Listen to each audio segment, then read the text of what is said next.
सहजीकरण समिति अथवा निर्वाचन समितिका अध्यक्षज्यू र समितिका अन्य सदस्यज्यूहरू, चितवन साहित्य परिषदका अध्यक्षज्यू लगायत उपस्थित सबैमा हार्दिक धन्यवाद। अहिले म खुसी हुनुपर्ने बेलामा उपस्थित भएको छु र मलाई के लागिरहेको छ भने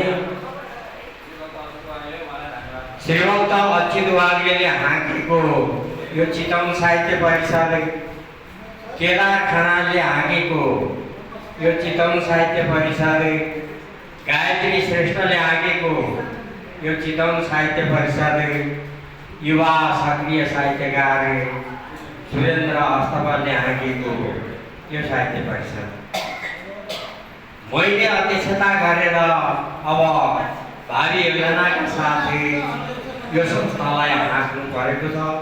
यस सन्दर्भमा मैले विगतमा आफ्ना थुप्रै अनुभवहरू, यस्तो अध्यक्षता गर्ने अनुभवहरू लिएर आएको भए तापनि यो अलग संस्था हो, यो साहित्यिक संस्था हो, यो हाम्रो घर छ।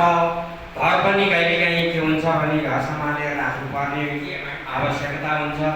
मैले यहाँ देखिरहेको छु सरहरूलाई, दाजुहरूलाई र मेरा भाइहरूलाई र साथीहरूलाई उहाँहरूकै विश्वासका साथ यो संस्था उहाँहरूले जसरी हाँक्नु भएको थियो त्यसरी नै हाँकिनेछ, सामूहिक रूपमा सामूहिक सरसल्लाहका साथ हाँकिनेछ भन्ने मैले त्यो आँट गरेको छु।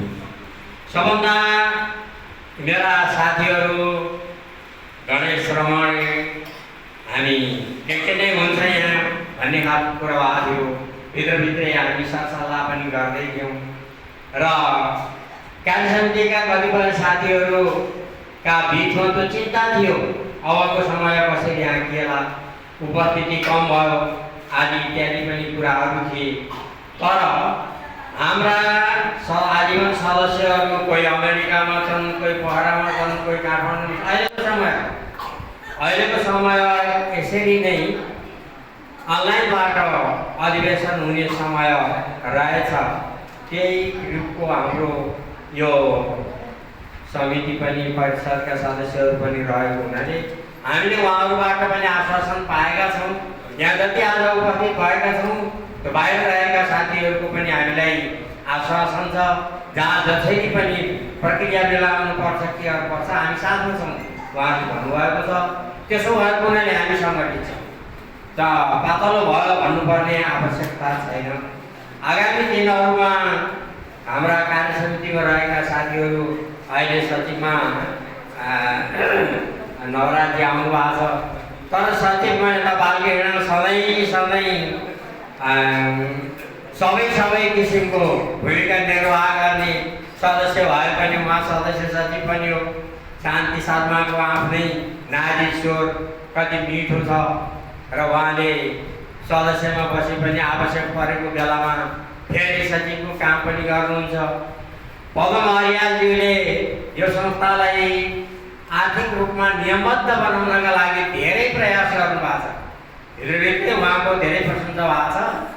साँच्चै भन्दा पदम अर्यालले गरेको मेहनत अरू कोही बसेको भए सम्भव थिएन, हुँदैन थियो भन्ने पनि कुराहरू भएका छन्, मैले पाएको छु।